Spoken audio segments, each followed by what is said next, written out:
Grabe yung nakuha namin guys, oh, sa dagat. Ang ganda nito pang kilaw, isang timba. Ganito. Tapos may nakuha rin kaming ganitong shell. Kipay-kipay tawag nito sa amin eh. Saka ganito, saang. Pero ito talaga yung ano namin, intensyon, pang kilaw. Grabe sarap nito. Guso, gulaman, tapos lato. Kung alam niyo to, lato. Grabe. Oh, puno. Sobrang sarap nito kilawin. Marami kasi ito dito sa amin guys, dahil yung dagat namin talagang ano siya, maraming tumutubong ganyan sa dagat.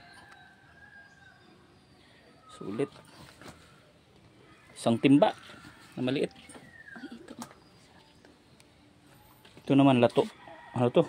Oh, paano to? Sarap din yan. Hait-hait ba na? Hait-hait eh. Pangalan. Ito, gusto oh. Grabe. Super sarap. Tapos ito, iihawin ko ito mamaya. Ganito. Ito guys. Sarap nito ihawin. The best.